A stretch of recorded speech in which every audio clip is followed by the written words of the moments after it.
All the way right. Get ready for America's #1 funny man. What? Hey. Make some noise.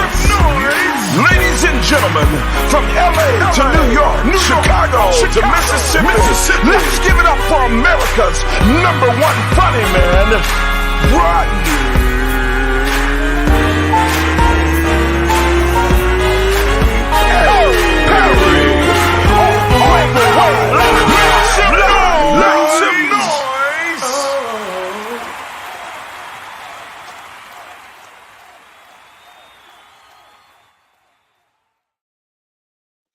What up, party people? It's your boy, Rodney Perry.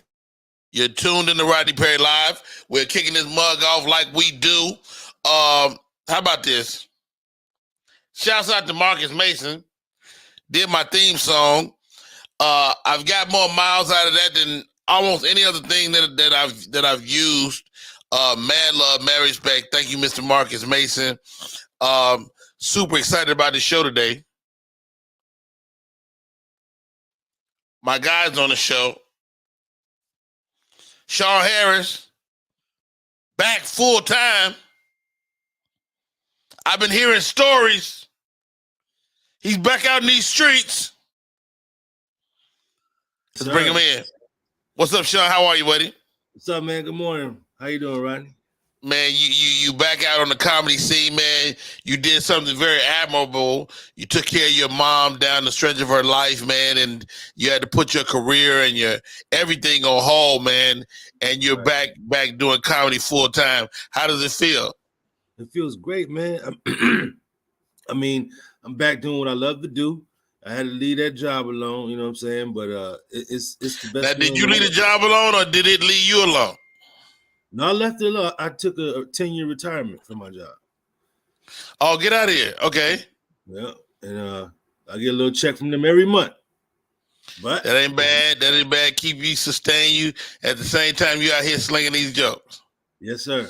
Yep. I was in Connecticut and somebody came to me and said, Sean Harris told me to check with you to see if he was good. I was like, he good. Well, he was in New Haven, huh? Yes. Yeah, that's my area where I grew up in that area. Yep.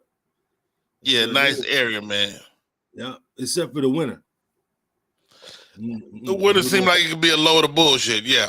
Let's welcome my other co-host in for the day. His second time rocking in, coming to sit with us. Alumni, never did not next level, but this guy is a jack of many trades. Welcome to the show, Mr. Cole Parker. What's up, Cole?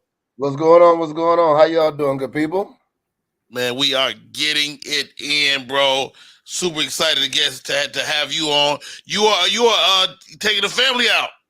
Yeah, man. We out here in Orlando, man. I'm over here checking out the Epcot and all that right now outside my window. So excuse my son, but it comes and goes. I can't control it. Yeah, your son look like your brother want to be there. First of all, I think I'm gonna get a tan while I'm on the show. Well, I won't. How about that? Let's get into it, man. I like to start the show off with the question of the day. How about this, guys? There's all these dope questions. Let me find a couple for us. All right. You know, not there. I don't want to do that. The question of the day. Let's jump into it. All right.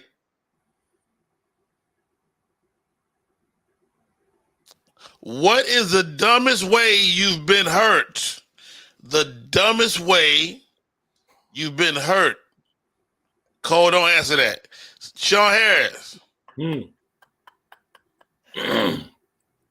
We talking physically or mentally? Whatever you want to share, brother.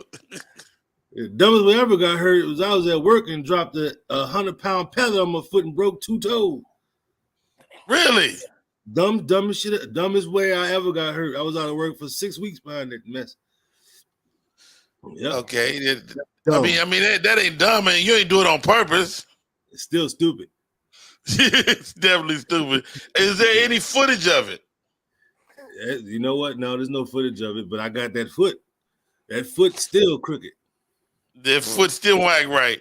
Yo, the ladies are tuning in. Trina Pinker, thank you for popping in. Appreciate you. Jeanette, appreciate you. Miss Bush. Nikki is in the building. Thank you for popping in. Mad love, mad respect. Cole. So the dumbest way. What'd you say? The dumbest way you've been hurt. Okay, so when I was about 8 years old, we were getting a new garage installed in the backyard. And in the back of, when they level it out, the ground was lower than the top part. So it looked like it was meant to be level straight, but as a kid, the back was elevated. So I assumed I could ride my bike and jump over the neighbor's fence off the garage. So I started at the street. I took off my bike, boom, straight down. Broke my nose. How old were you? Huh? How old were you? 8. But I remember it like yesterday. You broke your nose at 8 years old? Yes, bro. I was riding a bike, started at the street, took off down the driveway, flying. Called myself going to bunny hop and use the ramp to jump over. First of all, that was a terrible plan. Let's start there. Okay. Once I jumped over the neighbor's gate, if that did work, I had nothing else. Right. But it was kind of like I just ran out of road and fell straight down. Broke my nose, broke the front tire of my car, everything. I mean, on my bike, everything. But it was a lesson. It was definitely You definitely learned a lesson. It's all about perspective. That's why my perspective is so great now. I'm not mad at it. Never you got more nose to look down to give you more perspective. Well, I think it just swole and stayed that way. I think the crazy way I hurt myself, I played Little League Baseball, and I'm playing third base during batting practice, but I'm not paying attention. I'm playing in the dirt. Okay. I hear pop, and I look up, and that ball is 3D in my face, and it hit me right in the eye socket. Awesome. Yo, so bad. It was like pop, and my eyes swole. My mother was like, "What the? You playing base? How you get hurt playing damn baseball, boy?" That's awesome, though. And that was line drive straight to your eye, dude. Smack, pop, ouch. All right, you got $1 billion. What's the first thing you're buying? Cole Parker. $1 billion. Money is no object. Money is no object. $1 billion. First thing I'm buying is probably I think I'll probably buy some land out in Key West and just live there for, and stay there for quite some time. You like the water though. You're a water guy. I love the water. Love it. So is that why Key West? Why Key West? Because it's the fastest thing I get to that I would want to buy. Got it. Pamela says she'll take a house and a car. You already got a house and a car. You live somewhere, Pam. First of all, that's not one thing. That is definitely two. Sean Harris, money is no object. Mm-hmm. What's the first thing you buy? I want to buy a straight up theater for comedy. I want my own comedy club, but I want theater seating, like a studio movie grill movie theater, but that's just for comedy only. That's wow. That's my bucket list. That's my bucket list. All right. I mean, but money is no object. You can buy that tomorrow. Right. That's the first thing I'm gonna buy. You said the first thing. All right. I ain't starting no shit. I just wanted to throw it out there. Yep. A studio movie grill just for comedy only. I'm not mad at that at all. Yep. How about you, RP? Wow, money is no object. I'm buying some people, man. I want to own some humans. I'm bringing back slavery. Okay. But not no black slaves, all white. I'm going white slavery. Bring it back. I know it sounds crazy. Stay with me. I'm gonna take, and I want to get some good, hardworking white folk, maybe from Chicago or Boston, and I'm gonna bring them out there and I'm gonna put their ass to work, and I'm gonna pay them. I'm paying them less than what they're worth, and I'm gonna enjoy every minute. And I'm gonna sit on the porch and watch them work with drinking some mint julep. Okay, there you go. that sounds good. You just can't have a white chef though. Oh, he gonna kill me. He gonna kill you. He gonna put raisins in everything. No white doctor, nothing. Right.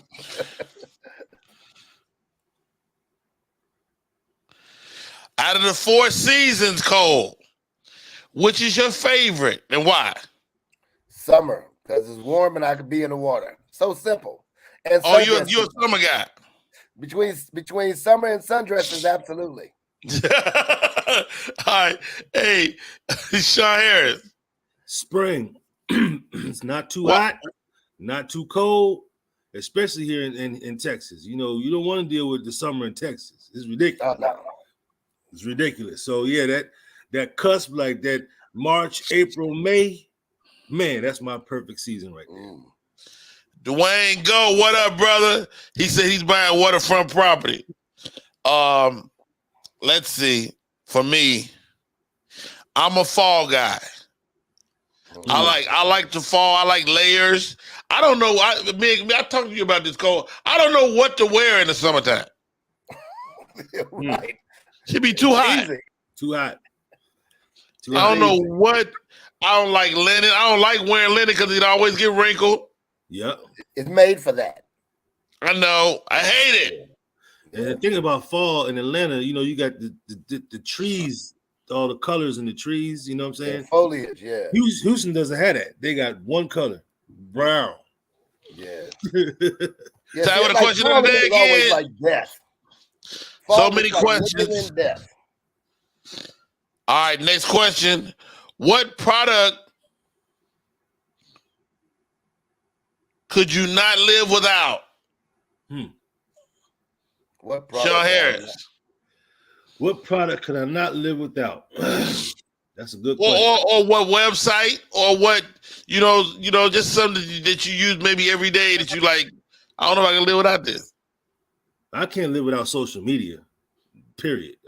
You don't think you could live? You live without it now. You over here? Oh, I guess we on social media. Yeah, we're on social media right now. I mean, now that we have it and it's a part of our lives, and that's a part of my livelihood where I make money from it, I got to do it every day. So wow, that's crazy. Yeah. I mean, it makes sense, but I hear you. Wow, social media is big. Cole Parker. Probably Pornhub. Yeah. It gets me by some hard times. You know, it's therapeutic. What kind of times? Hard times. Pun intended. It softens the blow. Pornhub seriously versus other sites. I'm probably on Pornhub daily. So you don't. What up, JP? So wait. I watch it like TV, like some people watch Netflix. I watch a whole movie, eating popcorn and everything. I really enjoy it. That's my entertainment. Get out of here. So you're not trying to put it on to use no other products. Yeah. Oh, see, you're a fellow subscriber, but but no, man. Sometimes I just like to. I really like the artistic side of sexual activities. You know what I'm saying? Oh, so, good for you. JP Justice says it's XNXX for me.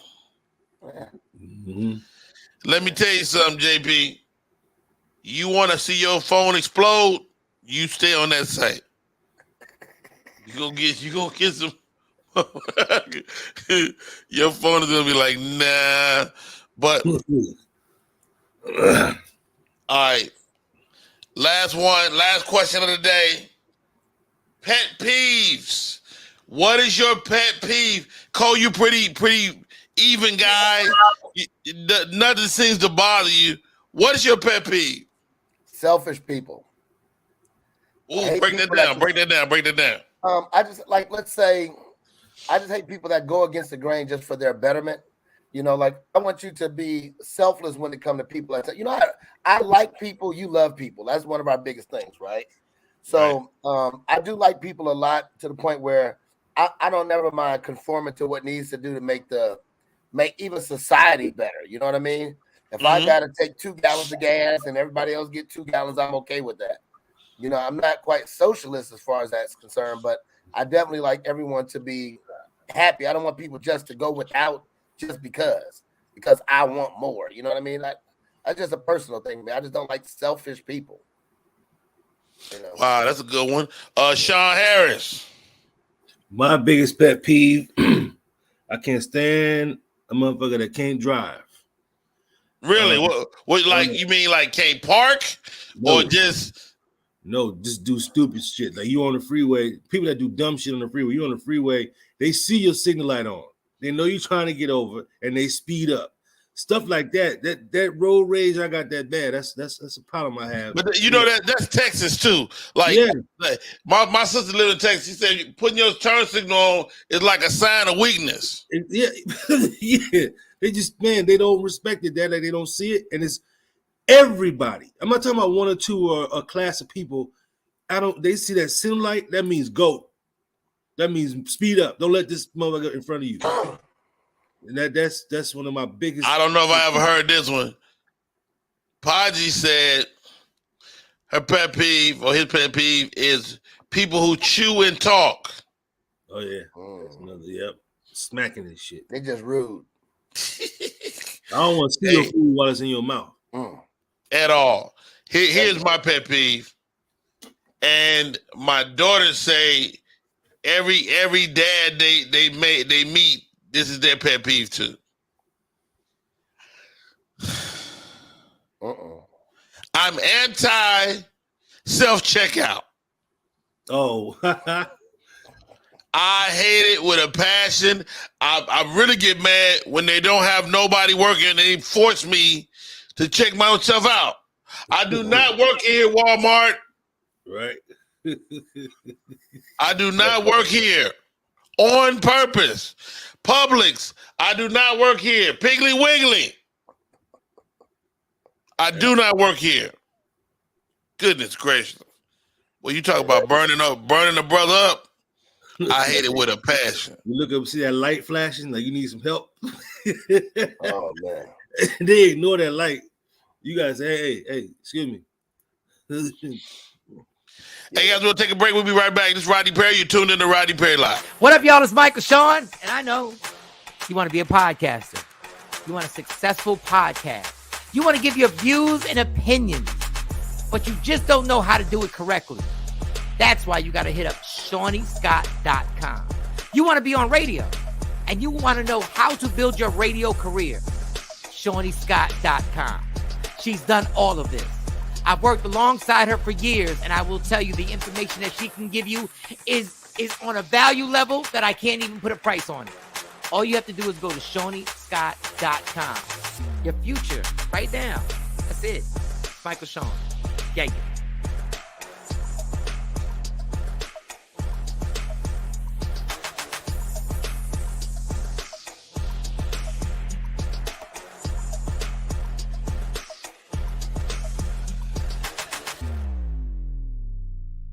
Want your book or music to be published? Skip the confusion and rejections from others. Let BePublished.org publish and promote your work for less. BePublished.org handles it all, from cover design to worldwide distribution, with high quality and fast turnaround. You even keep rights and royalties. Everything was perfect. You made my dream come true. My book and CD look so good. Call 972-880-8316 now. BePublished.org. 972-880-8316.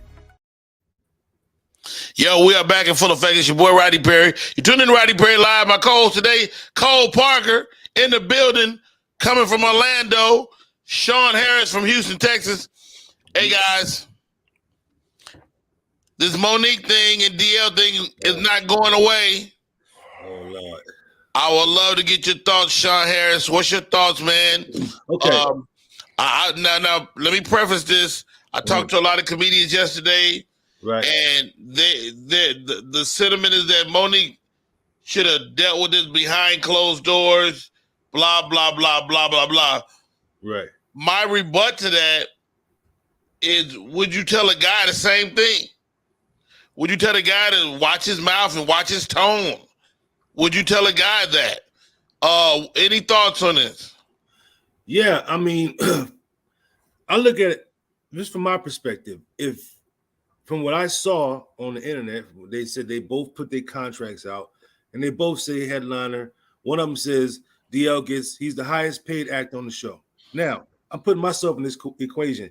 If that was me and I wound up having to do the feature spot, I'm gonna go out there and do a feature spot and still get the headliner money. I don't care where I go up. I could care less. That's an ego thing to me on both. Right. You know what I mean? I'm gonna go do my 30 minutes. I still got headliner pay.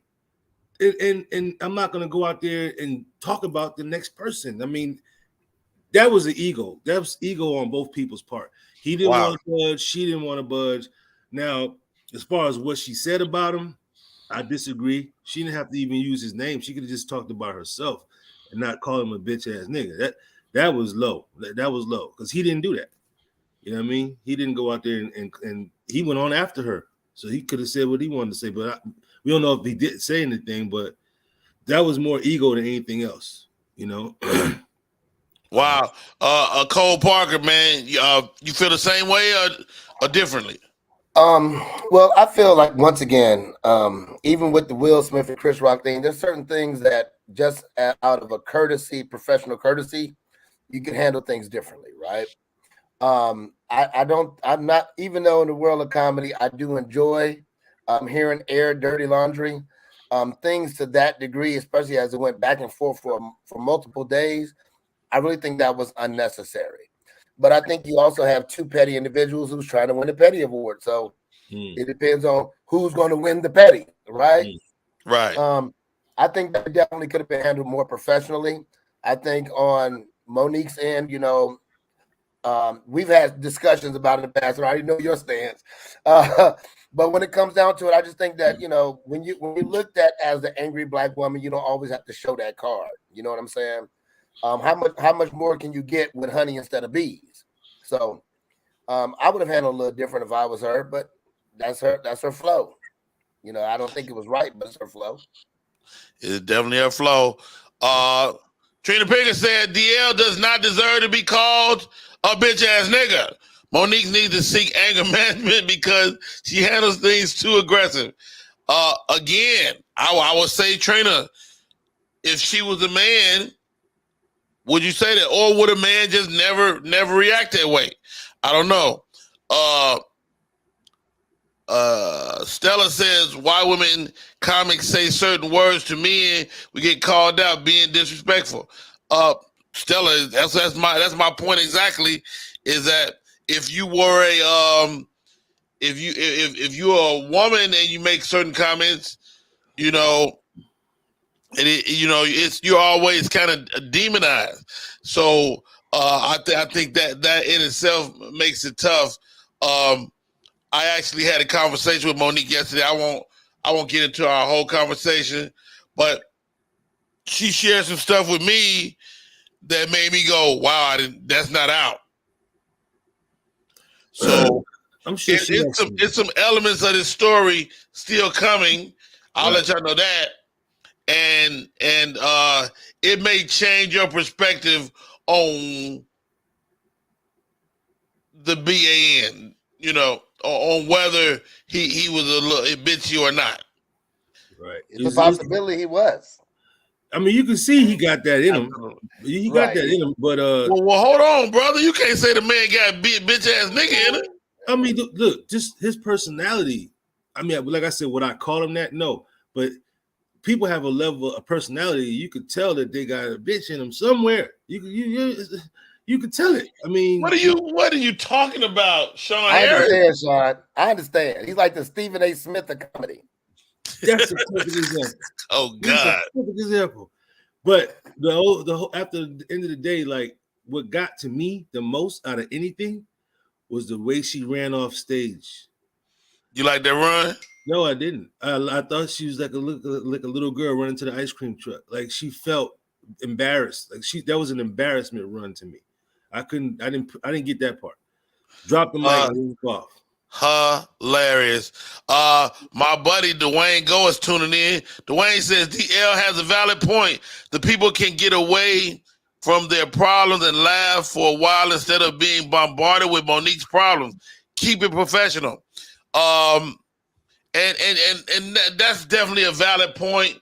Nobody wants their dirty laundry aired, but the audience was all on board. Yeah. So as we kind of break this down, I had this conversation with JP Justice yesterday, and his point was valid as well.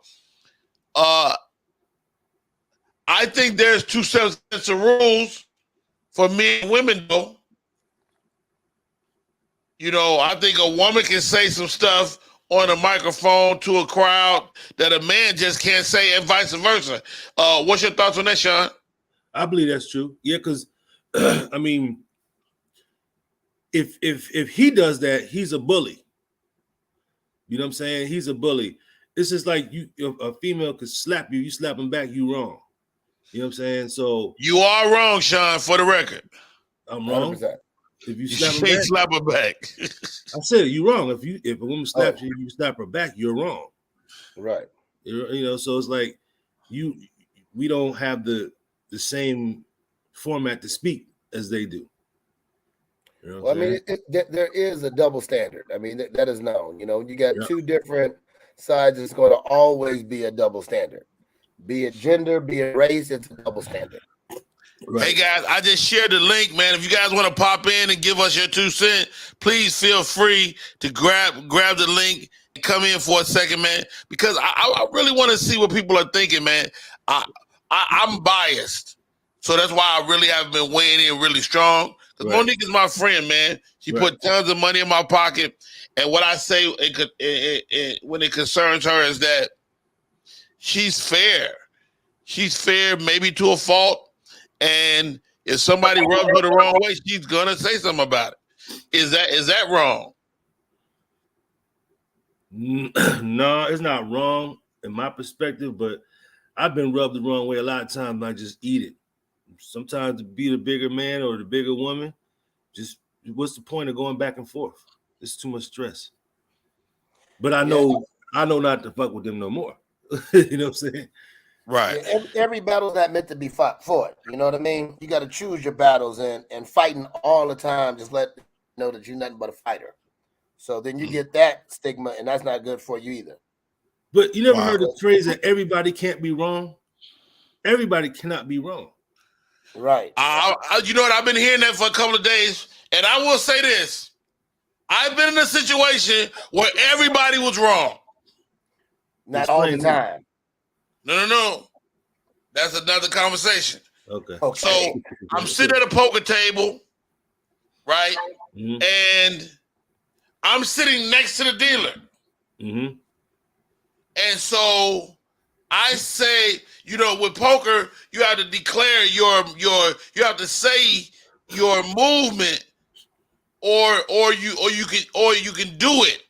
So or you can either, like, say if I'm a fold, I can say I fold, or I can just push my cards. Right. So I said I fold. The dealer take my cards, but the rest of the dudes at the table going, he didn't fold. And I'm like, first of all, mind your business. Right. And she heard me. I'm talking about 6 guys all agreed that I didn't say what I said. Right. Right. And I was like, yo, this is in freaking insane. So but the one person that mattered did agree with you. The dealer. Exactly. Yeah. Exactly. That makes a difference. Cool. All right, y'all. It's about time for my guest for the day. I cannot wait to chop it up with this young lady. Super talented. I had a chance to meet her last night. And talented vocalist. I want to bring her up in a second. Dretta, I see you, but your camera is not up. I think she wants to chime in on this talk we're having. Okay, she's not ready. All right, guys. I tell you what, I'm gonna pull you guys out for a second. I'll bring you back in a couple seconds. And let's bring in my guest for today, for this hour. I had a chance to meet this young lady last night, and she said, "Rodney, I'm a fan." I said, "Oh, well, you know, I'm your newest fan. I start consuming your music. Your video is outstanding. I wanted to play it this morning. Matter of fact, do I have it up? Hold on, because I know she was trying to load it up."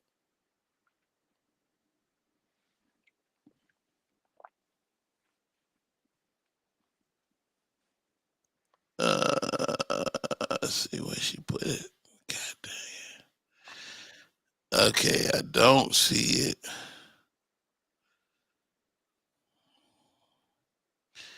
Video. Nope, not that.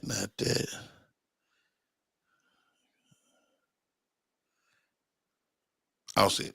So, Kayla, welcome. How are you? It's Kyla, and I'm sorry, great. I just butchered your name. Kyla, it's definitely Kyla phonetically. So how did I mess it up? Right. I'm an idiot.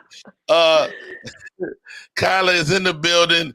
Wow. First of all, thank you for coming on this morning. We just met. And I told you last night, I think it's awesome that there's so many dope, talented people out there that the world doesn't know yet, but the world is gonna know you. Talk to me about your music, man, and how you create.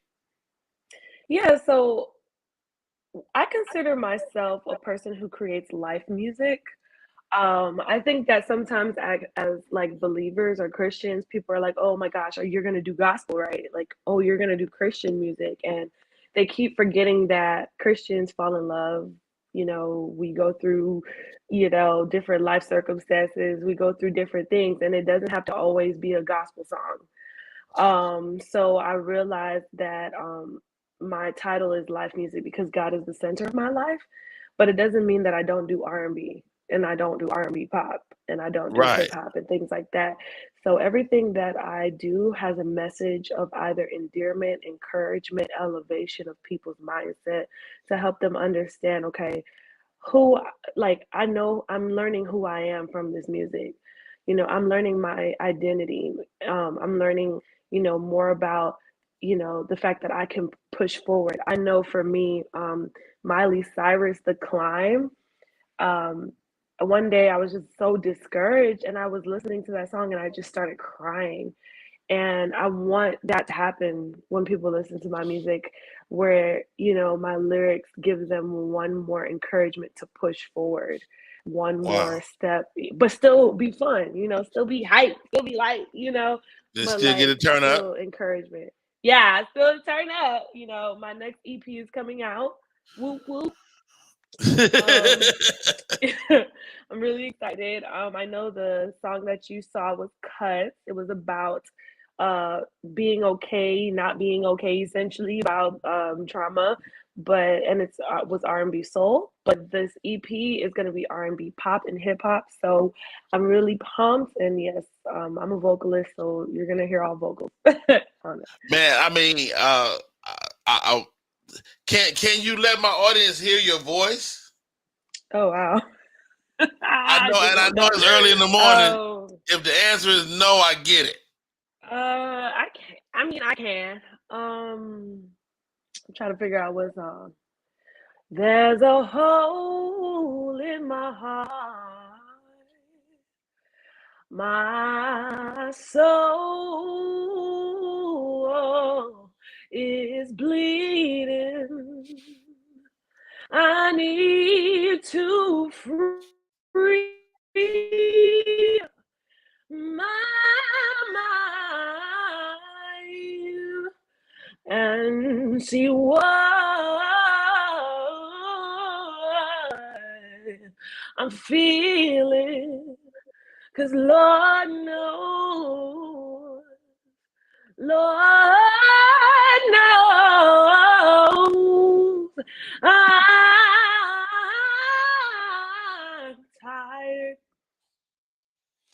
Wow. At 9:30 in the morning. What? Oh yeah, that wasn't warmed up. I'm sorry, everyone. I hope that was okay. No, you sound amazing, man, and I wish you tons and tons of success. What's the big goal for you?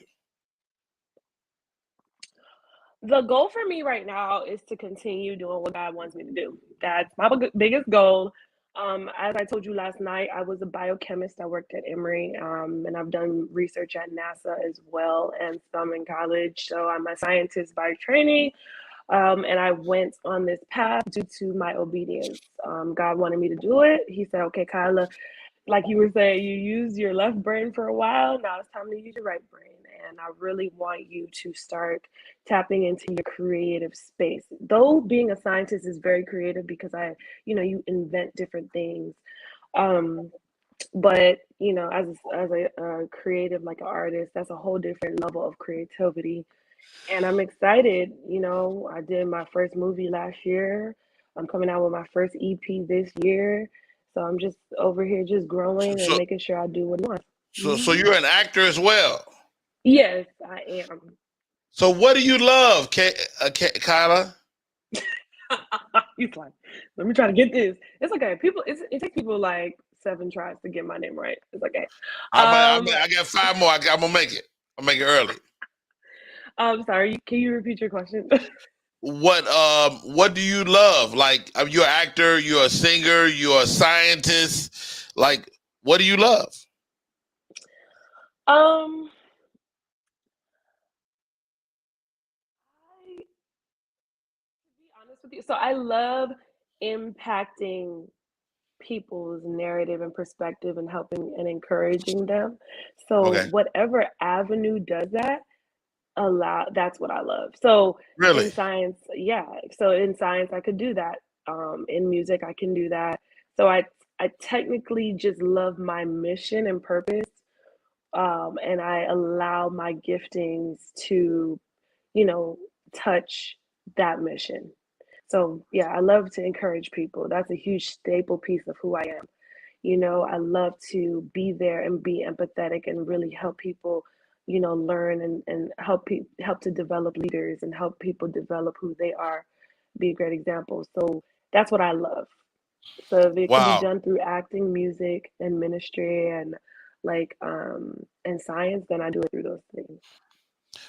Your parents are pretty outstanding. I had a chance to meet you and your brother last Yeah. night. I Yeah. stalked both of your pages, your Instagram pages, and I can only say your parents have to be awesome to have generated such great children, man. Talk to me about their influence individually and collectively on you guys. Oh wow. So that's a very, very amazing question. And I'm actually excited to talk about that. So I'm sorry about that. I don't know why I went out. But let's start with my moms. So I have 2 moms. I have a biological mom and a stepmom. So my biological mother has been such a great example in enduring and resilience. She took care of us heavily. She's a single parent, and she really just displayed to me that, you know, if you continue to press forward, it'll be worth it. My stepmom, she has shown me that it doesn't matter your circumstances, nothing is an excuse. She has 5 kids, a business, and she's a mother and a wife. And she got her doctorate degree in 4 years, like everybody else. But she drove multiple times a week, 1 hour and 30 minutes. She got up early, she did her homework, and she still took care of kids. I'm Nigerian, so we also culturally, as women, do certain things. So she was very busy in the house.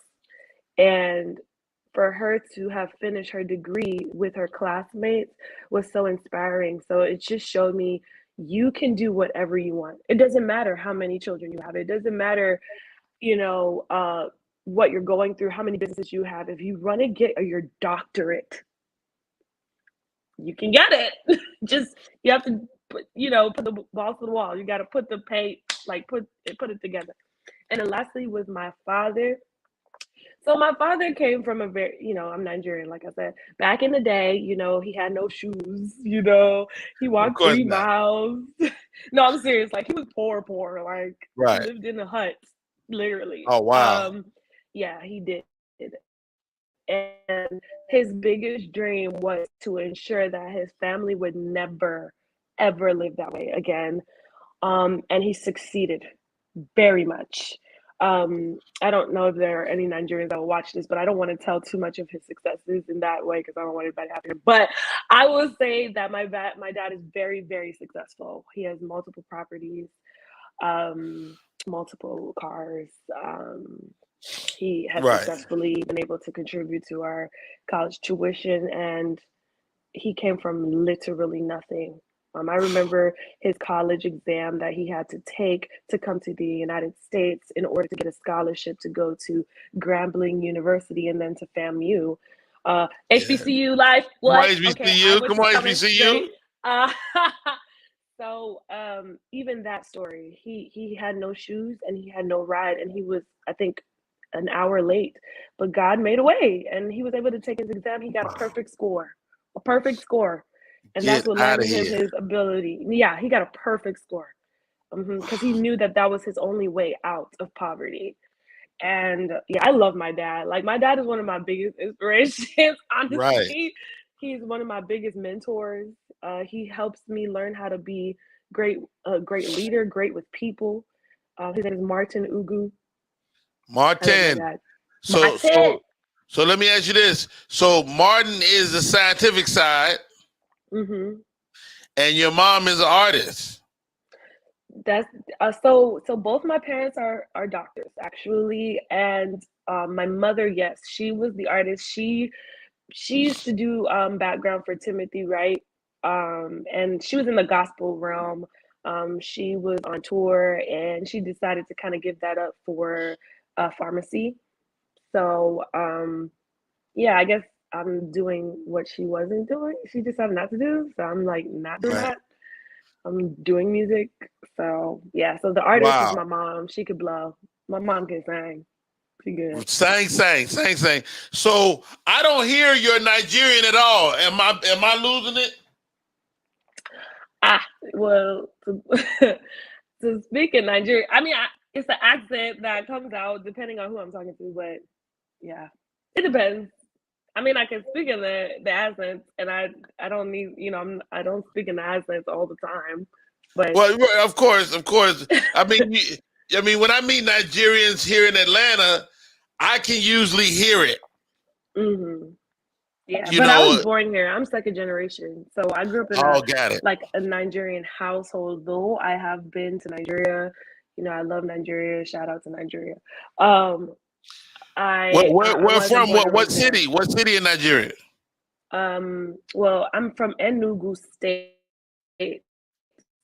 so that's the state I'm from. Yeah. Got it. Wow. So Mm-hmm. I see you taking over the world, man. I think you have such a kind way about you. Are you at all worried as you embark on a business that we know to be pretty treacherous? Taking on that world. I don't know if I'm worried because I'm guided right now. Like, the Lord is really guiding me. So I don't know if I'm worried about that. And I've also been tested and tried in certain areas already. So I've learned during those trials and those tests. And I will say, no, I'm not worried. I'm more so just making sure that I stay really connected to my Heavenly Father to make sure that I make decisions that make sense. And learn to build discipline and learn to discern the right people. Right. Wow. Because that's the biggest thing. Because that's the reality. Like if you don't properly discern the right relationships and the right people, then that's what gets you in a hole, because you can easily just say no. One of the things that my best friend and I were, my best friend is also an artist, but it is okay to say no, even to a big opportunity. Yes. Because the truth is, what God has for you is for you. Whatever is yours is actually yours. And there are a lot of people who've approached me that have been pretty big, or they've gloated or told me all the people they know, and I'm just like, well, this doesn't feel right, so I'm sorry, I can't do it. Wow. Yeah, I think that's so And gangster, man, that you were able to have the wherewithal. The one thing I asked God for as I got in the entertainment, I said, God, is discernment. Just let me tell good people from bad people, and right, we can figure everything else out. exactly, that's what we need. Like, I'm telling you, because everything can go great as long as you can discern, like, the bad, like, people who don't have good intentions. They're not really here for you, or people who want to leech off of you because you're growing and you're developing, and they just want a Wow. little piece of what you got. So I'm just really big on feeling people's energy. That's why I like to meet people and just understand, like, I see, like, when you see people, you see things, you be like, nope. Wow. Be like, nope, Okay, not that. Kyla, stay right there. We're going to take a break. We come back. I'll bring my co-hosts in, see if they got any questions for you. And we're going to talk a little more, man. This is a great chat. And you know what I want from you? What? Give us a word, man. Give us a word as you can. I want whatever God leads you. Oh, We'll be right back. My name is Rodney Perry. You're tuned in to Rodney Perry Live. We're talking to Kyla Chica. yes. Did I say it right? Did I say it right? Yes, you did. You did. You said I it got right. it in four. I don't know. I'll be right back. Want your What up, y'all? It's Michael Sean, and I know you want to be a podcaster. You want a successful podcast. You want to give your views and opinions, but you just don't know how to do it correctly. That's why you got to hit up ShawneeScott.com. You want to be on radio, and you want to know how to build your radio career. ShawneeScott.com. She's done all of this. I've worked alongside her for years, and I will tell you the information that she can give you is on a value level that I can't even put a price on it. All you have to do is go to ShawneeScott.com. Your future, right now. That's it. Michael Sean. Yeah.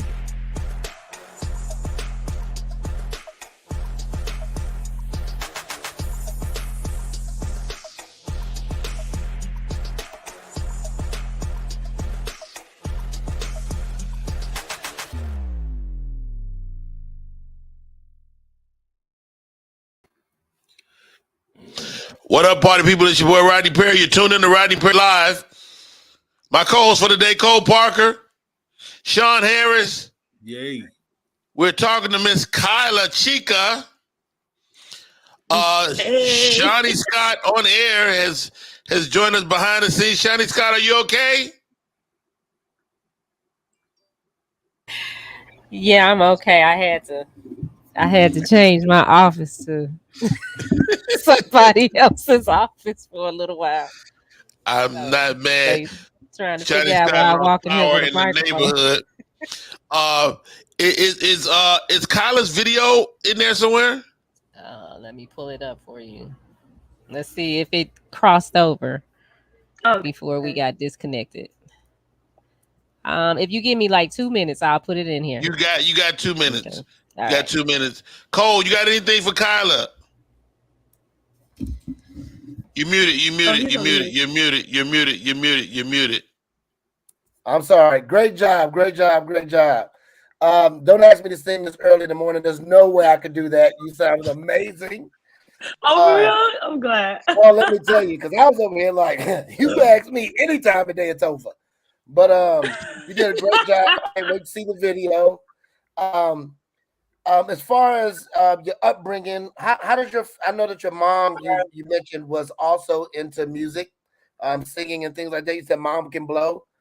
How does, being from a Nigerian family, how does that transpose over to everyday life? Because all my Nigerian people is like, you go be a doctor and that's it. Like, they only have one option in life, right? So Yes. how does your family support the fact that you do want to sing? Oh, yes. This is such a good question. Such a good question. Okay, so I'm a biochemist already. So Oh, so you technically I'm are kind of doctor. like I'm a scientist slightly, Okay. so that helps them. But the truth is my dad came from a different background. So he has always been more so encouraging me to pursue what it is that I value.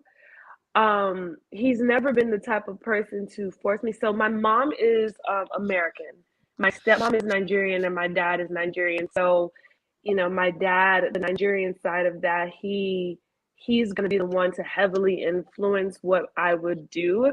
And at first I was going to be a cardiologist or a gastroenterologist, and I actually changed course recently. So even when I decided not to go to medical school, I took the MCAT and I did really well. That's the entrance exam, and I just didn't apply. So Wow. I was like trying to figure out what was it about my spirit that was telling me no at the time. I didn't know what it was, but my dad and I are best friends, and he was just like, he wanted me to go to school so bad.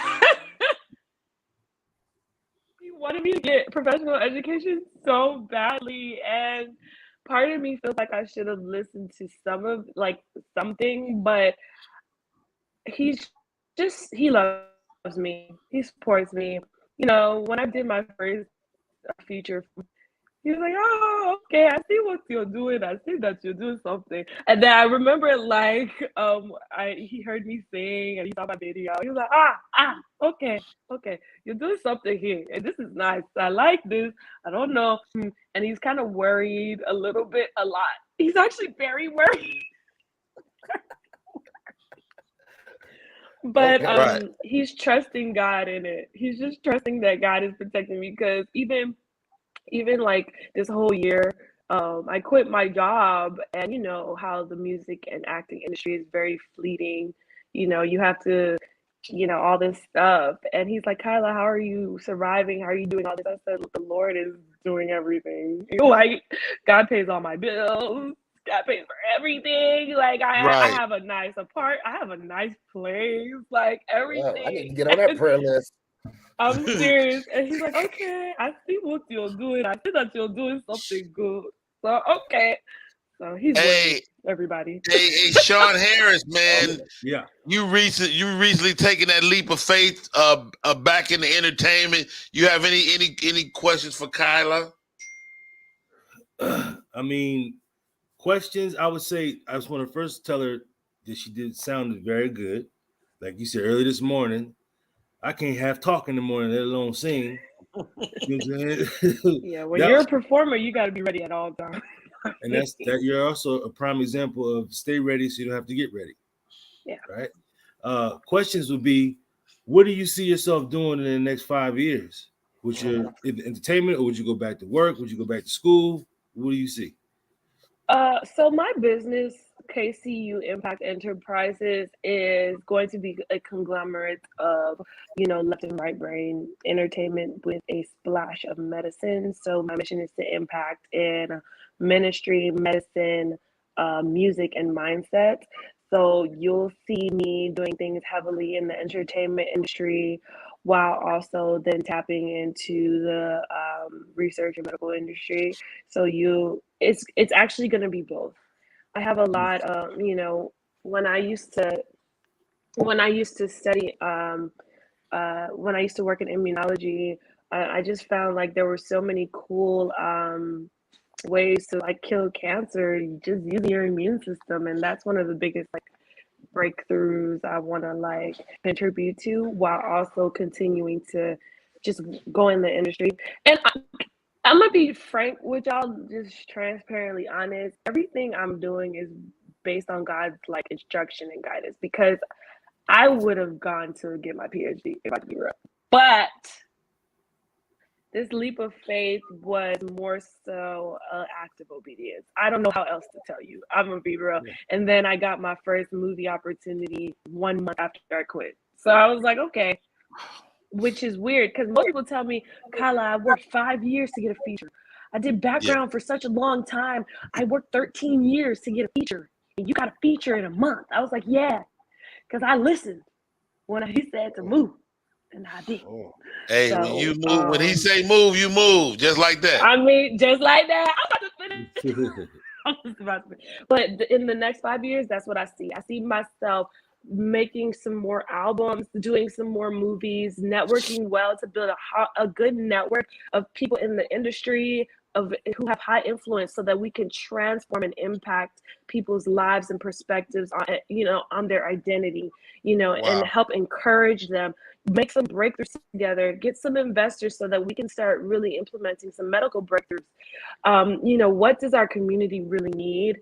And like, how can we band together under a vision to really start to break into making things happen in our society? So that's a huge part of like who I am as well. So yeah.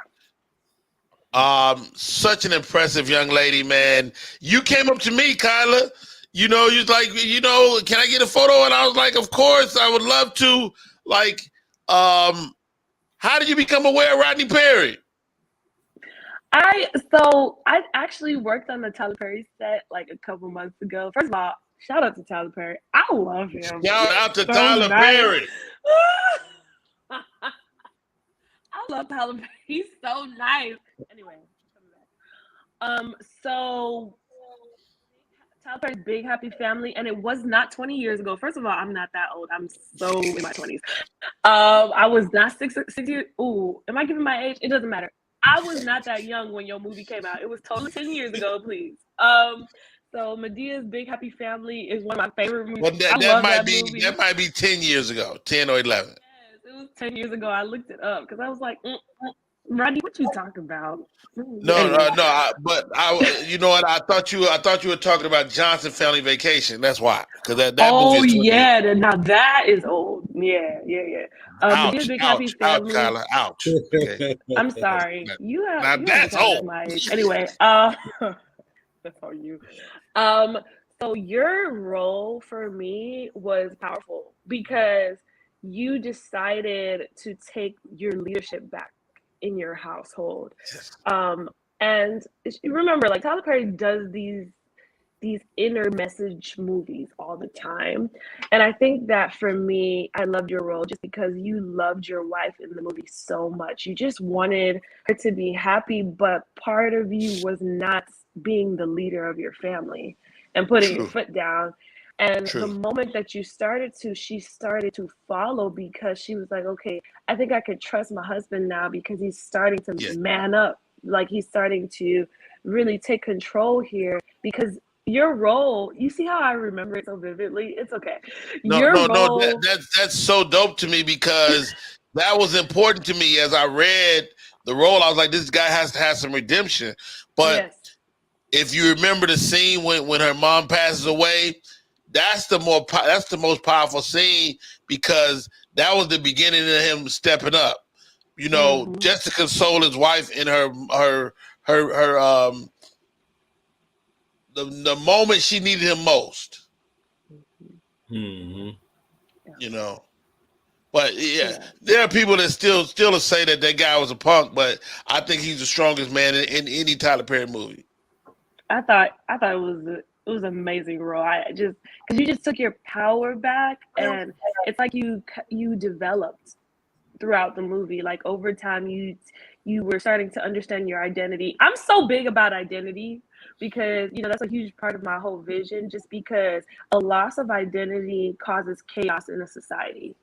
And it's literally like we have to come to understand who we are again, because a lot of us have lost it due to childhood trauma or due to just a lack of endearment. So yeah, there's just a lot of things that I want to restore into especially the Black community, but also into the world in general at large. Yeah. Her name is Kyla Chica. She's a singer, a scientist, and an all-around dope lady. I cannot thank you enough for coming onto the show, sis. And I think this is the beginning of many conversations we'll have over the years. And God bless you, man. I just want to see nothing but success for you. Thank you so much. And hopefully, check out my music video. Do we have it? Do we have a piece of it? Shani? I know. Paji Carter says it's listed, and you guys can probably go to the YouTube. How can people stay in touch with you, Kyla?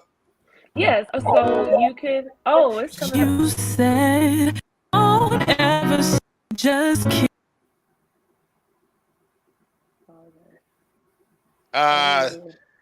It's choppy, Shani. I paused it so she could talk. Oh, sorry. Oh, okay. Yeah, I'm sorry. So basically, you can follow my Instagram at KYLA_CHIKA, Kyla_Chica. And also, if you look on YouTube, KYLA CHIKA, you will find my page and you'll also find my music video on there. I have a concert coming up in August. Woo woo. It's gonna be my EP release concert. It's gonna be at Cat's Cafe August 13th at 5:30. You want to arrive on time because it's gonna be an amazing experience. So you can find me again at Kyla_Chica, KYLA_CHIKA, and the tickets to my concert are in my link in my bio. So yeah, love it. I love it. Well, here we go. Cuts. You said they were just kids, and words said created mental lids. No one likes you, you're not worth it. Get pushed down and you deserve it. But they said they were just kids. Yeah. He said you were the one. And every hit represented that love. Yes, it did. Every word that tore you down, he said it was love about, but he said it was just love. See the world cuts, and it don't ever say it's sorry. Yeah. And all these justs minimize all of the pain. Just look at our lives and realize the wound takes time to heal. And it's deeper than what you and me can feel. See the world, 'cause yeah, yeah, yeah, yeah.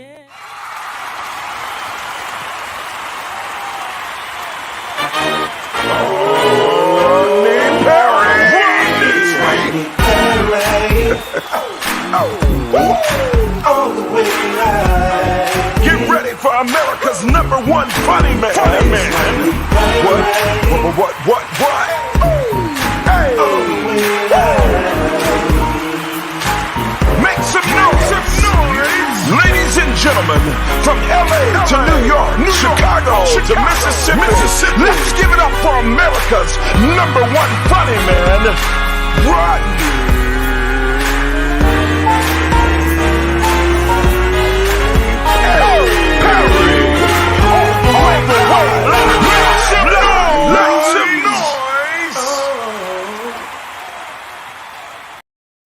We are back in full effect. It's your boy Rodney Perry. You're tuned in to Rodney Perry Live. Incredible guest on the first hour of the show, Miss Kyla Chica in the building. Such an awesome talent. Goodness gracious. I'm glad we were able to show you the video. Go to the YouTube page and be a part of everything Kyla is doing, man. This video is amazing. We played a portion of it. My co-host for the day, thank you, Pudgy. My co-host for the day, Sean Harris, Cole Parker. Sean. Yo. What did you take away from the Kyla interview, man? What's your thoughts? I mean, she sounds like she's well educated. She articulates well. She sings well. She got everything right. I mean, she's got it going. All she got to do is keep pushing forward. I mean, I'm more interested in the science. I want to hear about dissecting frogs, but still, you know, I ain't never met no scientist. That's funny, man. Hey, Cole Parker, man. You know, as me and raising daughters, man, how impressive is Kyla, bro? Man, first of all, absolutely amazing, motivating, inspiring. Everything was great. Nice chest. Everything was great. Did I say that out loud? I can't help it. I got a problem. What's wrong with you, man? Let's jump into the stuff. I mean, it's only so much screen I got. You know what I'm saying? It's hard not to focus. Hey, I'm not tripping at all, bro. You my friend. Broadway dance captain Paige Frazier Hoffman isn't letting scoliosis stop her dreams. She's a Broadway dancer. Her name is Paige Frazier Hoffman, and she's diagnosed with scoliosis, the curvature of the spine. Cole, man, how awesome is this lady, man? You got the curved spine, she's still dancing. That is amazing. You know, the way people just, you know, go through adversity and dealing with certain atrocities, and they can still make it happen. It is amazing. Is that right? I figured that was a better answer than what I was thinking. Hey, Sean Harris. Yo. You dealt with people with scoliosis before. What after I got done with them, their back was curved? Oh God. Who are you guys? I'm a back straightener. Both of y'all. Okay. Hey, Rodney, can I say something to you? Please say something. Back to your character in the movie. You know, that we was already friends way before that. But to me, one of the funniest parts of that scene where you got tough wasn't what you said. It was when you looked away for approval and then looked back. That look had me hollering. It was the look, like, yeah. All right. That was it. To me, that was hilarious, dude. That was hilarious. Dude, so a little behind the scenes. So working with Tyler Perry, although the guy is a genius, in my opinion, if you hesitate on the line, he'll take it. Oh. So there's a scene when I'm in I'm at work, you know, and I'm sitting there. And he says, Medea tells me, you know, you sitting on your ass too much, da da da da. I had lines in that scene. Damn, what was you supposed to say? Like, I don't remember. Oh. But I know what. If you hesitate around Tyler Perry, he wrote everything. He'll take your line back. Oh, and use the line that you're supposed to say, but he'll say it. He'll say it. Wow. And he did that in that situation. And so the rest of the movie, I'm like, I'm not letting that happen again. So I was all over my shit. Right. Right. So that look that you gave, was that something that they told you to do, or something that you? No. I mean, you know, as an actor, I don't know if you noticed or not, Sean, but I'm a thespian. Who? I like girls. There ain't no T in the LG. What? Yes, it is. What? It is. You're right. Wait You're a right. minute. There's a T in Both of y'all need to stop. Huh? You're thinking you are what? I like girls. Really? They don't even matter. Who's on first, Cole? That's a better question. Who's on first? Right. This is Black Music Month, so thank you to Kyla Chica for coming on. And let's talk music, man. I saw a comedian last night, and he was like, the fact that we, you know, of course, one of the chief cancel people in our culture is R. Kelly, but he was saying in his joke that it's impossible to cancel R. Kelly because he created so much music. My question to you guys: will R. Kelly be able to come back? He's never getting out. But I mean, does he deserve a life sentence? Well, let's say this: when you get convicted of racketeering, you get convicted of 3 counts of sexual trafficking, and they all come with 20 years each. And he's kind of up there in his age. I think, they may not call it life, but it's definitely life-esque. Wow. Yeah, because we talking about 60 years, but maybe they run concurrently. That's still a hot dub. He gonna be 110 when he get out. Only person made a comeback was Ronald Isley, and that's because he had R. Kelly. R. Kelly can't do it on his own. Wow. Sean Harris, man, can R. Kelly make a comeback, bro? I highly doubt it. I mean, we have to live off his catalog, Now, the only other thing I can think of is if he's writing for other people while he's back there. I mean, he can't do it from back there. He got to be out. I mean, if he gets out of jail tomorrow, I see him making 100% comeback, straight up. But is he getting out of jail tomorrow? Nope. He still got state charges that he got to deal with. That was all federal. He got 3 different states. Yes, he's still going back to court. Really? If he was writing for people right now, he could make a good living in prison. Right. He could bring Jaheim back. Yeah. Jaheim definitely need to come back. Black Music Month. What's black music to you, Sean Harris? Black music to me? Yeah. It's everything. I mean, I'm a hip hop head, diehard, old school, Big Daddy Kane, we go into the jazz, we go into the R&B. I mean, black music ran my household since I was a child, Otis Redding, all that stuff. I've been listening to that stuff since I was 5 years old. That's all I know. Right. Cole, same question. Well, black music is the pulse of our culture, right? So on top of that, it's also been our medication. It's been our therapy. It's been our shoulder to lean on. It's been our joy. So by being the pulse of our culture, I mean, it's irreplaceable. And when you really look at it, that is the foundation of the international language, right?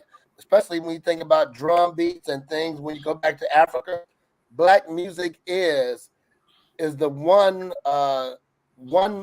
voice in the international language of music, and it can't be denied. Wow, well said. How about this, guys? Quick little game. Music marks time in your life. I'm gonna ask you what song was cracking at certain ages for you. Okay. It's gonna be quite a lot of thinking. I know what my answer is gonna be. Do your best. Okay. Sean Harris. Yes. You're 15. What's cracking? Michael Jackson. ABC. ABC? You're not old enough for ABC to be cracking it. 15. Yes, I was. I'm Michael Jackson, the Jackson 5. You must be the same age as Michael Jackson. Michael Jackson wasn't 15 when ABC came out. Michael Jackson was 9 years old when ABC came out. Right. So how was that? And Michael's older than me. He was older than me. We saying the same thing, brother. So how was that your music at 15? You talking about what I like to listen to at 15? I'm not mad at that. All right, moving on. There you go. Moving on. You're 21. 21. Now I'm EPMD all day. EPM. Oh, what song? Strictly Business. Oh, that was a hot song. I play that. They used to call me Rewind. That's all I used to do. Rewind that tape. Okay. Last one. You're 31. 31. Jodeci. Jodeci. Anything in that P. Diddy genre. I was on that R&B back then. Okay. Cole Parker. Okay.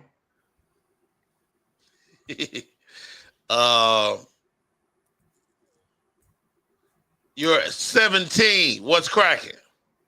17. We talking about Poison. BBD. Oh, that was definitely around that time. Would have been around that time. Yeah, Okay. Around now you're 25. 25. What's cracking? Yeah. We're talking Rough Riders. You talking about DMX. You talking about the Rough Riders anthem back then. That was my joint back then. Rough Riders anthem. Y'all ready for the Rough Rider? You know, the whole compilation was dope. Michelle said she was backing that ass up with Juvenile at 17. Cash money, same time. All right, last one. 40. You're 40. What's cracking? Okay, we talking probably maybe Kanye then. I don't know, 2012. I think I was on some R&B stuff too by then. So I was probably heavily R&B. So maybe is that Music Soul Child, Neo Soul around that era, I think. Maybe yeah. So that's probably where I was then. Probably Neo Soul, Music Soul Child. Yeah. Johnny Scott.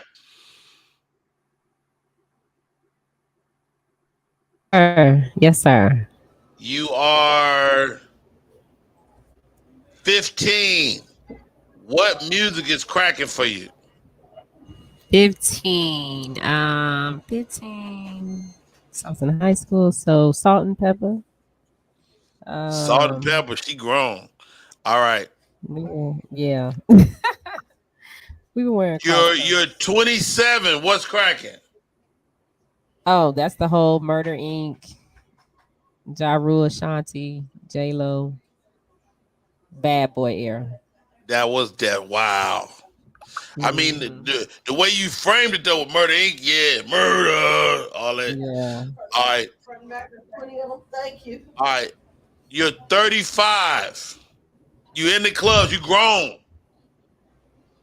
Oh, let's see, 35. 35. What was popping in? For me at that time, it was Beyonce. It was all Beyonce. Was that Not Destiny's Child, but Beyonce. Right, Beyonce, like everything Beyonce, any particular song? Oh, listen, me, myself, and I. What's that song? What's that song she had Cole that was a hit on the cruise that year? Single Ladies? Single Ladies. No, not Single Ladies. That was hot one year, but she had another song that was like that one. Deja Vu? Oh, Love on Top. Love on Top. Yeah. Love on Top. That's Love on Top is Beyonce's biggest hit to me. First of all, you took all my brain power just then. I'm done. Just so you know. You took everything I had. Now you can be a scientist. I thought that other song that she had when she talking about to the left. I thought that was the biggest one. Yeah. No, it probably was the big. I'm saying for me, for a grown black man in America that mess with Beyonce, that Love on Top was a great song. Gotcha. Yeah. Did you sing it in the car by yourself? Why, brother? Something wrong with that? Anyway, thank you for asking.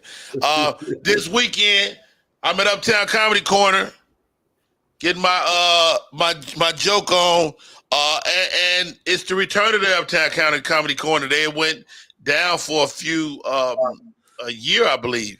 As a result of the pandemic, and they had to move location, so they're in a brand new location, brand new everything.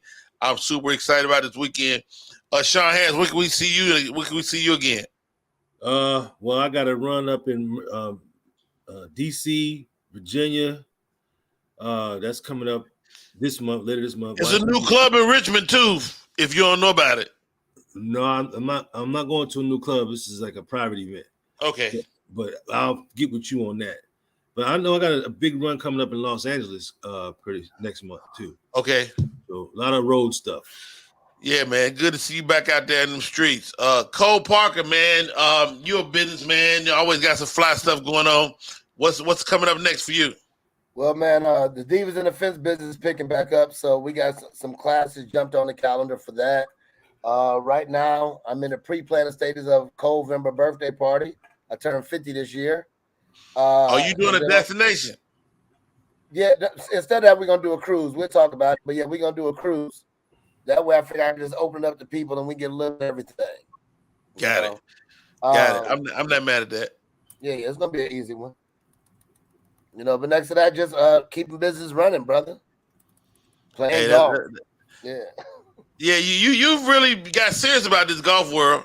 Oh, yeah, man. It's time to get you out there. I'm going to sneak you out there. You just don't know it yet, but you're going to come. Man. We'll get you out there. It can make you move, RP. I might do it. My knee be hurting, man. I don't remember. I hurt myself out there. Shiny Scott. Yep. Shiny Scott. She is Media 360. Media Room 360. I'm sorry. This is what I'm trying to figure out, Shiny Scott. How do I watch us on Roku and or Apple TV or Amazon Fire? You go into your Roku settings and you select the channel. You go through, you type in Media Room 360. Oh, so when so I add that to my Roku. Right. Media Room 360. And the same way on Apple TV? Same way on Apple TV, same way on Amazon Fire. Got it. I get it. I know how to do Roku like that, but I've never added nothing to my Apple TV. Repeat that. So I'm on this Roku right now. What is it? What is the Media Room 360? Okay. So you add the channel. Right. Yeah, you add the channel. You can add it on your phone too. You can download the app. I'm doing it right now as we speak. Hey, Joy. Hey, Joy. Namaste.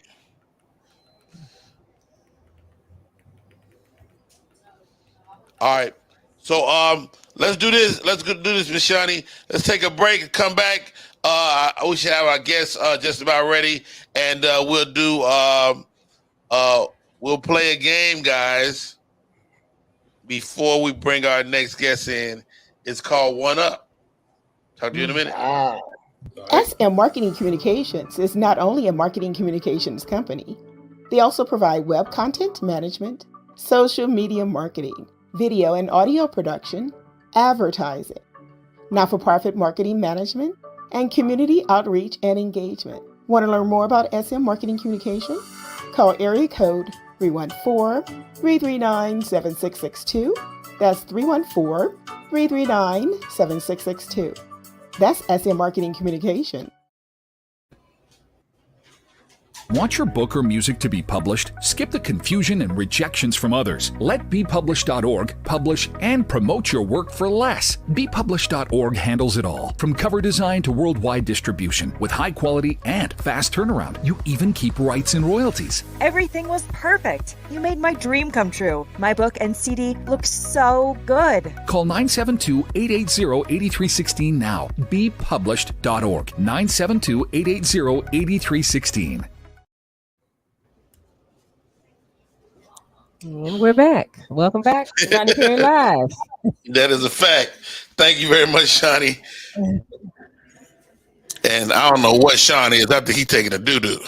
Hey, you better go sometime. There ain't a lot of time. Y'all give us for a break.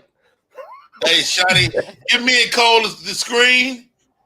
Okay. And let's play some One Up. We had a good time with this yesterday, so I said, let me play it again. Are you stretching? Yeah, sometimes you got to get ready. All right. The name of the game is One Up. Congratulate and elevate. We all got friends that you tell them some good fortune you have, and they always got to tell you what they got going on as well. They can't just congratulate you. So here we go. Our co-host for the day, man, super talented man, businessman, great husband, great father, man. Cole Parker, man. How are you, bro? Man, I'm phenomenal, RP, man. Thank you for having me as always, man. Beautiful day outside. Yeah, man. Just glad. Yeah, no, I hear you, man. It's crazy you bring that up, man, about the day being so great. I hadn't even brought this up to nobody, but I got X-ray vision now. Brother, Yeah. you know what? That is amazing. You don't know how much of a blessing you're going to be with people who have different type of cancers and things like that. I really think that is just amazing. Hold on, Cole. You good? Okay, thank you. For a second I was a little scared. I appreciate it. That's really good. But let me tell you what I've been doing lately. Okay. So, women have to do mammograms and things like that. To make sure that they don't have breast cancer. So believe it or not, I'm in the cancer acknowledgement and curing business as well. So I can actually, with my mouth, put a breast in my mouth and taste cancer. So if you got it, I can fix that right away. And then I just and all the cancer's gone. It's completely amazing, man. I've really been working on this lately. Wow. I could taste it last time I tasted some cancer. Still on my tongue. I mean, you know what's always impressive about you, man, is you out to help people, bro. And that's what it's all about, man. And do you do men as well? No, unfortunately, it's something about it just doesn't work, brother. I tried it. You did try it?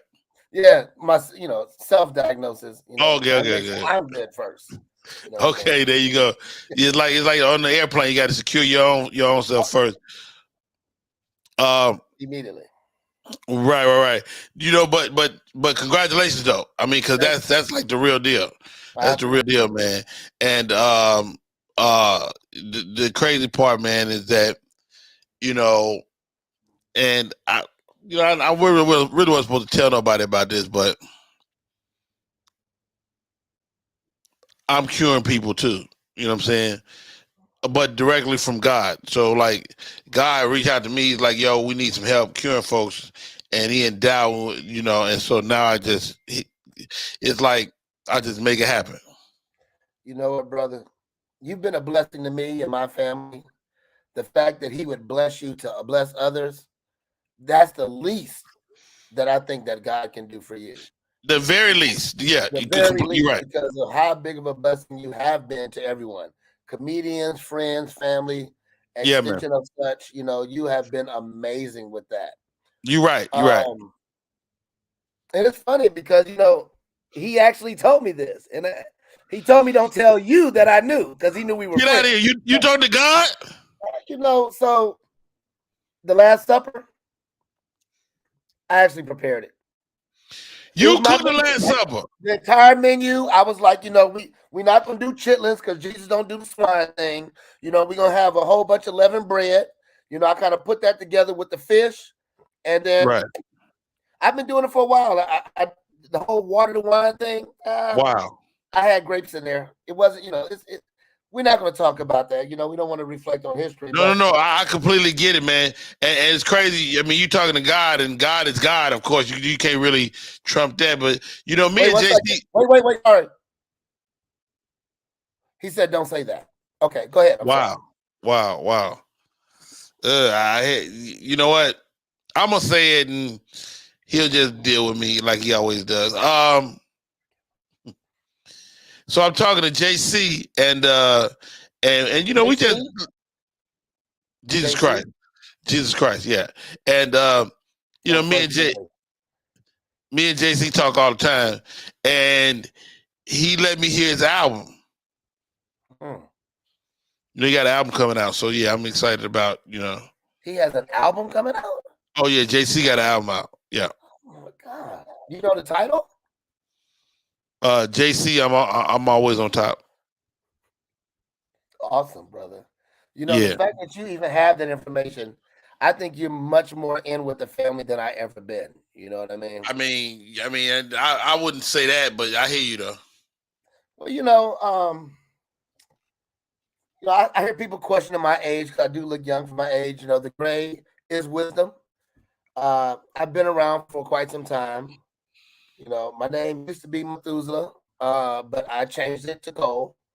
I kind of evolved as time progresses. So I've been around since day one. So a lot of people are non-believers. Just wait. I know when it's coming. It's gonna take you down. So if I was you, I would start getting my life straight. RP, Yeah. start getting your life straight, brother. I'm Wow. not saying nothing because I know you're in with the family. Right. Start getting your life straight. You know what, man? Just well said on so many levels, man.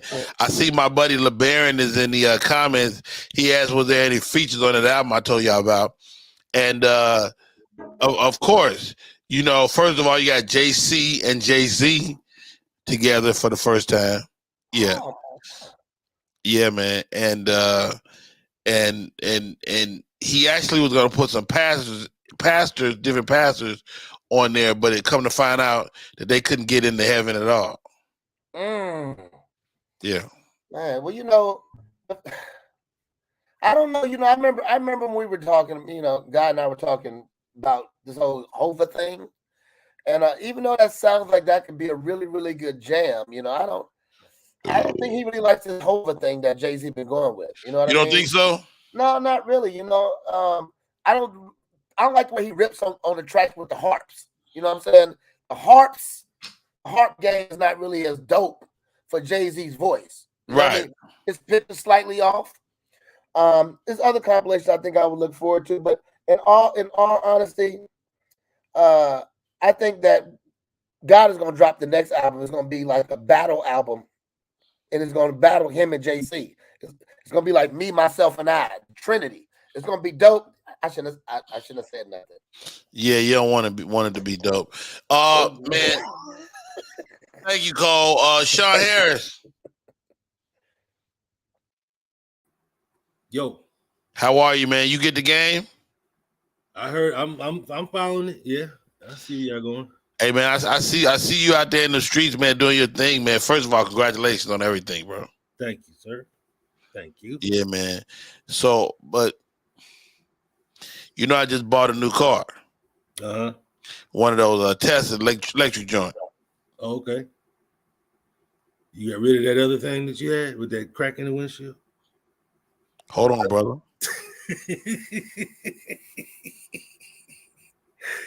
I was messing with you, dog. I mean, I got me a slingshot. The little 3-wheel thing. Yeah, you got one. Oh, you got one of them? Yeah, I got a little slingshot, man. It's fun. It's best up. You can't really drive on the freeway because all the dirt hits you in the face. Okay. But that's what I got. I mean, a slingshot, and it's cool because I let my aunt Gertie drive it. Gertie took it. She went down to the grocery store and bought a whole pallet of water. It had no way to transport it because it was too big to get in the car. Wow, that's crazy, man. Because I hang out with my aunt sometime too, and she went Target it, and I'm sorry, Walmart, and she bought out all their bras and panties. So she's the queen of Vassarette now. Wow. Yeah, it's crazy because last time I was in Walmart yesterday looking for some drawers. Right. They didn't have my size, and the AC was off. First time I ever been at Walmart, AC was off, but they had every register full of people. When's the last time you went to Walmart and saw each and every register was with a cashier at it? Never. I ain't seen that. 25 registers and each person was there. It was a cashier at each one. No self-checkout? No self-checkout. Self-checkout was broke. Wow. Yep. Well, hey, Sean Harris, thank you so much for joining us today, brother. You got it? I mean, I'm glad you had me, man. You know what I'm saying? Yeah, good stuff. Cole, Shiny, me and Shiny, you never played, have you? No, I haven't. You want to? I mean, we can try. We can see. I'm not comedians like y'all, but let's see. So the whole idea, all you got to do is congratulate, then elevate every time. Okay. All right. All right. Put these guys out here so we can focus. Okay. All right. Johnny Scott on air, man. First of all, congratulations. Media Room 360 is killing the game. Thank you. Thank you. Yeah, man. Always a pleasure to see, man. So what you got going on? Oh, well, outside of the streaming, you know, I work on, Sean was talking about Walmart and how those self-checkouts weren't working. But I put those in Walmart, so maybe it was just user error. And, you know, Walmart has contracted me now to do 85 speakers in their stores, too. So wait a minute. You put the point of sale joints in the Walmart? Mm-hmm. Some of them. Wow, that's crazy. And so people just walk up and use them, like, and scan their own stuff. Yeah. Wow, that's crazy, man. You know, first of all, congratulations. You know, thank you. and you probably not gonna believe this, but I didn't even want to tell nobody. I'm not telling. No. I'm about to break it down. So you revolutionized the checkout, like I revolutionized dentistry. So what we doing is taking, you know, they have like the self checkout. We doing that with teeth. Oh, that's dope. Yeah. So you always, you know how you forget your stuff sometimes? We embed the barcode in one of your teeth, and then that tooth is like you check you out. Oh, like all your food. So anything you touch in the store, whatever you want. And but you got to be careful because you don't want to get no meat in your teeth because then it mess your checkout up. Oh, okay. Yeah. Well, that's good. That's good. Yeah, That'll help what we're rolling out next, because you know sometimes when people get all that stuff, it's hard for them to carry it out to the car. They don't have the baggers like they used to have when we went to the grocery store. That's true. So you know, you got the thing for the tooth. We got a little thing when you walk up, all they have to do is just wave their hand, and then the robots will come out and pick everything up and take it to your car for you. Get out of here. Yeah. Wow. See, that's what I'm talking about. You always ahead of the power curve, man. Yeah. Yeah, man. And I'm so glad that you got the robots, because, you know, I own all the technology to create the robots. So it's, you know, I mean, I just need somebody to have the right idea, and I can't thank you enough. Oh, okay. Well, that technology is dope. The robot is dope, but you know, all the bandwidth that technology got to operate on. Right. My granddaddy patented it. Your granddaddy patented the bandwidth? Yeah, and then he passed it on to me. I inherited it, so I got the bandwidth. Yeah. Wow, that's crazy. I own the internet. That was my granddaddy. That's, you know what? I can't even be mad at that. It can't nothing beat that. Can't nothing beat that. But it's crazy we bringing up granddaddies. So my granddaddy invented, and I hate to bring this up, but my granddaddy invented like the new penis. The new one? Yeah. So apparently it was guys having issues with the one that they got from God. So my granddaddy invented the new one. Oh, was your granddaddy by chance? Was he born during like the slave time? Yes. Oh, because you know what? You know the Dr. John Morrow. That's who owned our family. And I think your granddaddy was on our plantation. That might be true. Yeah, and so Dr. John Morrow probably kind of helped him with that. You think so? Yeah, because Dr. John left us a whole bunch of stuff. Oh, okay. He left us all the land. He left us all the technology that was back then, you know, like the cows, the plowing machines, the everything. So I think your granddaddy was there with my great granddaddy. And my Hey, great you know what? granddaddy probably facilitated it for your granddaddy because You know what? my great granddaddy was Now that you mention it, I think your great granddaddy definitely was around. You know, but I mean, and not even taking nothing away from him because the man was a great man. I'm just gonna throw this out there. My great granddaddy, and I don't know if this is true or not, slapped the shit out of your great granddaddy over his girl at the first Oscars. Oh yeah, you know what? My big mama told me about that because I actually got to meet her. Like she lived for a long time, so I got to talk to her about that. But she told me because she was trying to help me figure out how to, when I grow up, how to take a suitor is what she called it. And she said your great granddaddy had some issues, and she really didn't want to hurt his feelings, but she was really in love with my great granddaddy. Get out of here. So to make your great granddaddy feel good, she kind of, egged him on and made him feel like he was providing more than what he really was. But he wasn't at all. Well, the slap came because he found out that she told my great granddaddy that his sex game was whack. So that's why he had to come up with the new penis thing. Got it. And he sorted it out. So she didn't want to hurt your, she didn't want to hurt your pappy feelings. No. And I hear that because I kind of heard that story before, now that you mention it.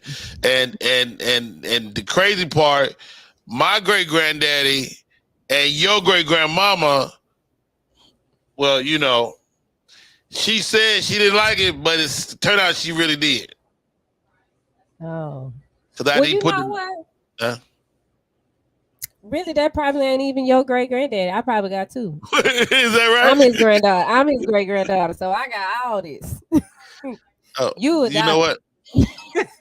That might be true. That could definitely be true.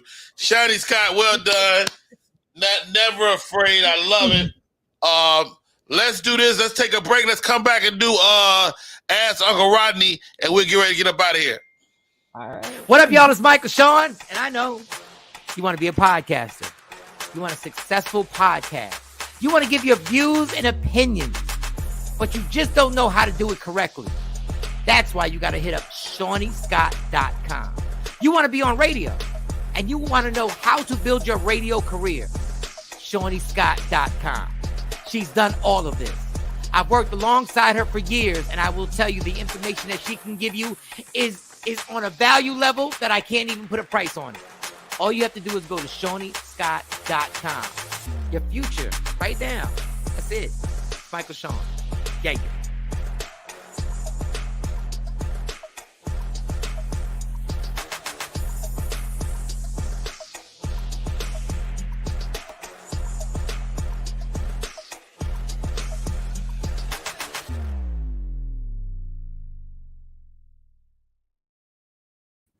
Niggas breaking will come hit you. What y'all talking about? First of all, that was hilarious. That was good. Way to go, Sean. Shiny killed it, right? Hey, y'all, it's Rodney Perry. You tuned in to Rodney Perry Live. It's time for the segment we know and love. Ask Uncle Rodney. All righty. Hey, Uncle Rodney. All right, dear Uncle Rodney, I went through a divorce over 10 years ago, and it was a horrible experience. He was abusive physically and mentally. Instead of being my advocate, my mom took my ex-husband's side. My mother and I have been at odds for years because of it, and her relationship with our children is strained. I recently found out my mom and ex have been taking trips out of town together. Should I say something to my mom or just let grown people be grown people? Okay, wait a damn minute. Hold on.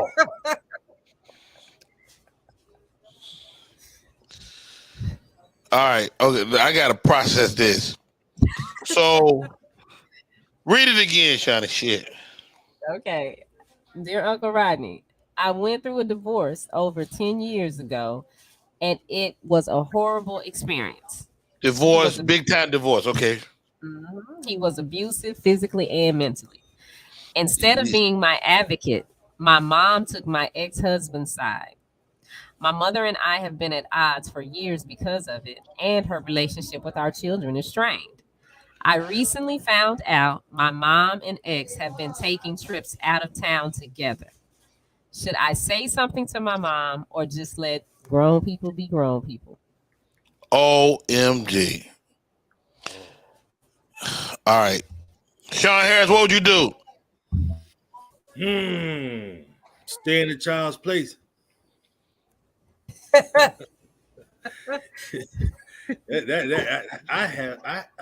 I have no words for that. I don't even. I'm stuck. Cole Parker, the realest man on the planet. You got to say something to your mama, right? You got to just see what's going on. It may be they just may be good friends and all this good stuff, but but maybe she is crazy. Maybe she got the booty from her mama, not a mind from her mama. So maybe I don't know.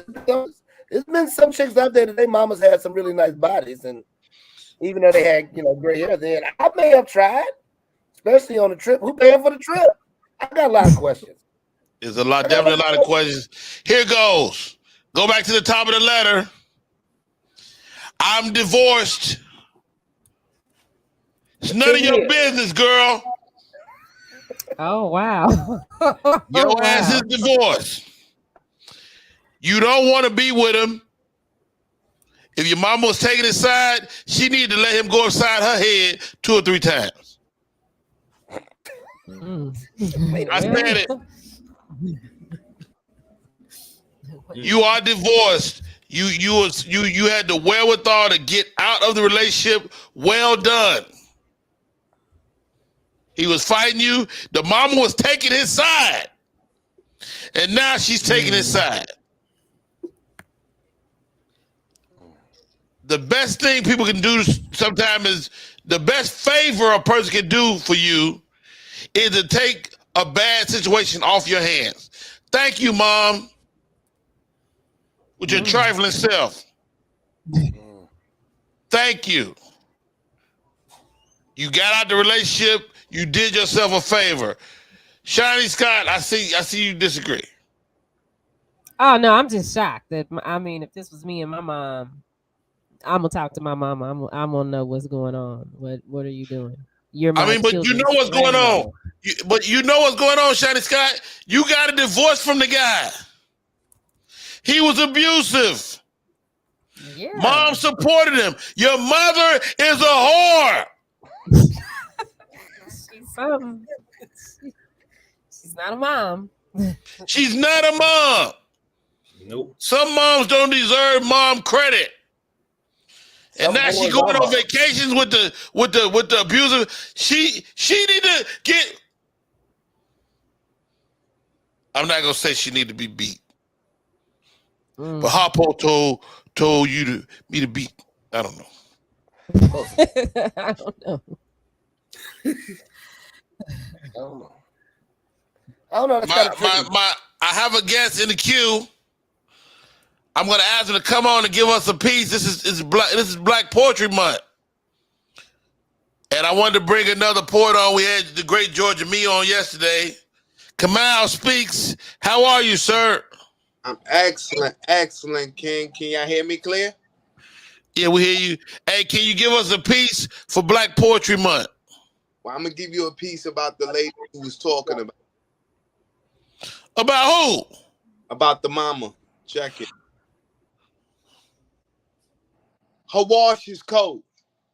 She shoulders the load of dirty clothes like if it was laundry.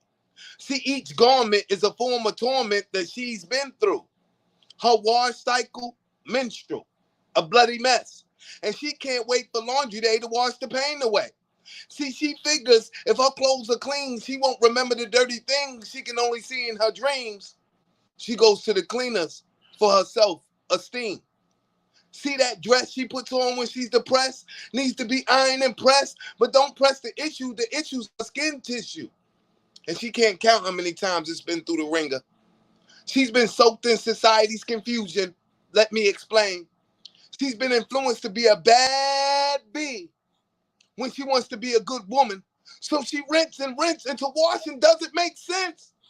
And she starts to question, should she continue going to the laundromat every Sunday, screaming hallelujah, paying tithes for tithe, cleaning everything, but still feeling dirty on the inside?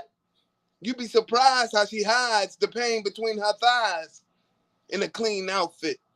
And she's been taught not to let the hood soften her, so love can never be her fabric softener for that rough exterior. And she doesn't use a dryer. She lets her cries drip dries. Her eyes is on its last cycle spin before it starts again. But them tears will leave her scarred. And whoever would have thought doing laundry would be this hard.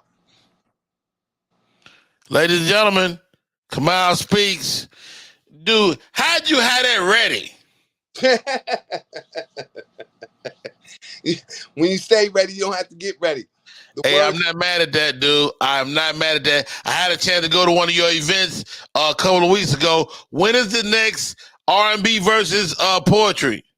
It is June 15th, and when you come, you better be ready to be entertained, because I'm going to ask you. When am I going to ask him, Rodney? Are you not entertained? That's what's going down.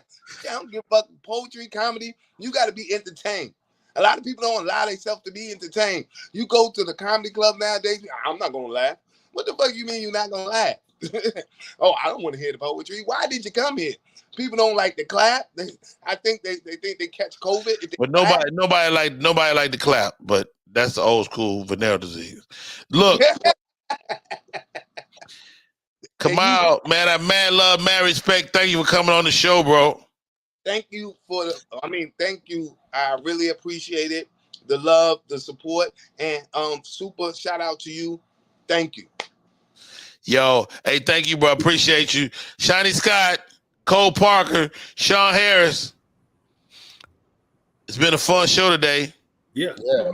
Thank you guys for rocking with me, getting us through it. It's been an arousing 2 hours. Sean Harris, what's next? How do we stay in touch? Well, you got my Facebook. My Instagram is at comedian Sean Harris. It's spelled SHAWNHARRIS. I'm on social media. I mean, I'm on the road right now doing these shows. I got stuff this weekend in DC and Virginia. They're coming up Los Angeles and Las Vegas. I got a question. What's that? Are you related to Robin Harris? That is a question that everybody wants to know. So you gonna share the story or what? I'm getting baby kids vibes. Because I kept like, he looks familiar. And he sounds familiar. It's like not by blood, no. We're not. We're just spiritually connected. Say that. You know how Snoop called everybody nephew? Mm-hmm. That's how I got greeted. Oh, that's what it is. You did meet Robin, and Robin did give you the nod. Yes, he did. That was before I even started doing comedy. Like, man, you could be like somebody said, y'all cousins, whatever. I said, nah, not at all. He said, yeah, boy, but you know what? I might have we might have some bloodline somewhere down the line because we look alike. So he's like, okay, nephew, calling me nephew. And I just kept it. How tall was he? He was a short guy, right? 5'7", maybe. 5'7". Yeah, I figured he was like my height. You know, his wife told me that she said I bear some comparison to him. Yeah. Physically. You know. Do. You got that stature, that little bull, that pit bull stature. You got you know, the pit bull is strong shoulder. Okay. How do we follow you on Instagram, Sean? At comedian Sean Harris. Comedian, no spaces, SHAWNHARRIS. Cole Parker.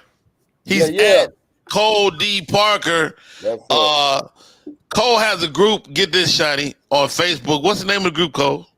The I Don't Give a Fuck group, IDGAF group. How many members? Now. How many? About almost 4,000.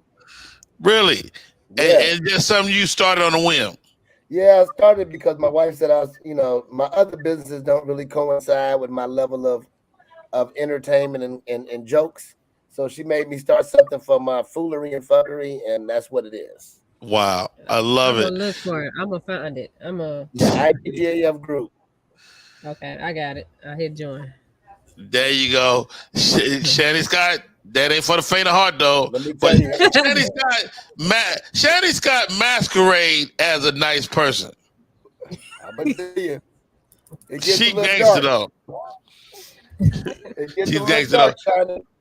They get a little what? Oh, in the room. That's fine, because I'm on the fuck you tour. And they talk about it. Wait a minute. You got a problem with anybody being talked about. The group is not for the faint of heart. Yeah. Shanny Scott, how long you been on the fuck you tour? About 2 weeks now. Goodness gracious. Well, I'm glad I haven't got reached fuck you status yet. I can't tell you how much it's an honor to be able to rock with you each and every day. The name of the business is Media Room 360. What's next for Media Room 360? Well, actually, I just put in a couple bids with Walmart they need speakers. So hopefully they'll pick up my bids, and then we're gonna start doing these Dollar Generals.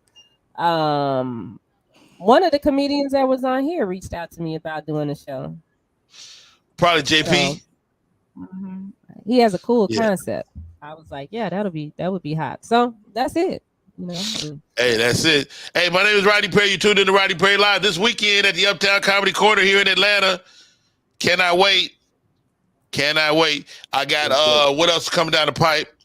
I got Minnesota Milwaukee, coming down the pipe. And I got where else we going? Baltimore coming down the pipe. So we will be out this summer. Hopefully I'll catch you in the city. That's our show for today. Thank you guys.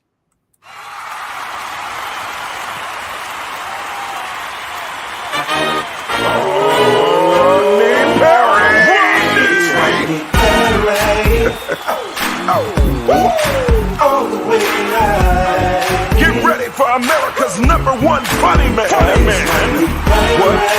What? Hey. Make some noise. Ladies and gentlemen, from LA to New York, Chicago to Mississippi, let's give it up for America's #1 funny man, Rodney.